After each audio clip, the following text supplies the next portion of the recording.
ফিলিস্তিনি যোদ্ধা ও লেবাননের প্রতিরোধ যোদ্ধাদের হামলার মুখে ঘরবাড়ি ছাড়ছেন হাজার হাজার ইসরায়েলি। এদের অধিকাংশ ইসরায়েলের সীমান্তবর্তী এলাকার বাসিন্দা ছিলেন।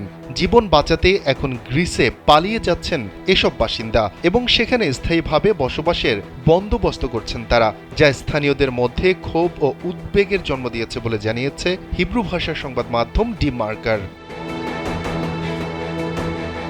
বার্তা সংস্থা তাসনিমের হিব্রু বিভাগের এক প্রতিবেদনে বলা হয়েছে, হাজার হাজার ইসরায়েলি পরিবার এখন গ্রিসকে তাদের স্থায়ী বা অস্থায়ী আশ্রয় হিসেবে বেছে নিয়েছেন। আর এই ব্যাপক সংখ্যক ইসরায়েলির গ্রিসে পাড়ি জমানোর কারণে সেখানে অ্যাপার্টমেন্ট কেনার চাহিদা বৃদ্ধি পেয়েছে। চাহিদার তুলনায় আবাসনের পরিমাণ কম থাকায় বাড়ি ভাড়াও হু হু করে বাড়ছে।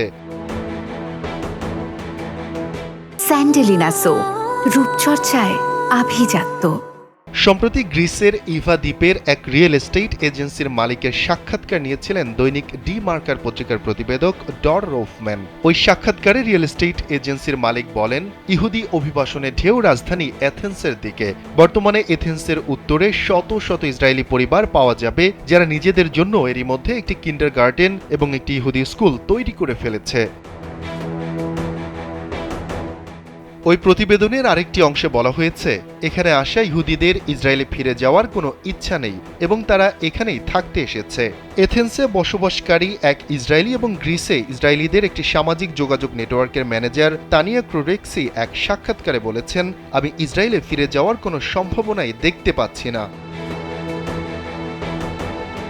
তানিয়া ক্রোডেক্সি বলেন, আমি যখন এখানে এসেছি তখন ইসরায়েলিদের সংখ্যা ছিল মাত্র 50, কিন্তু গাজা যুদ্ধ শুরু হওয়ার পর এই সংখ্যা 5000 ছাড়িয়ে গেছে। তবে প্রকৃত সংখ্যা আরও অনেক বেশি বলে তিনি মনে করছেন।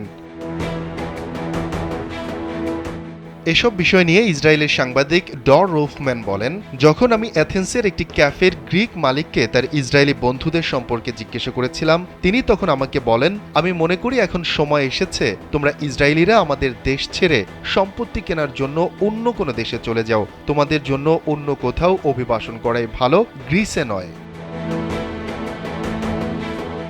শফিকুল ইসলাম শান্ত, কালবেলা ডেস্ক।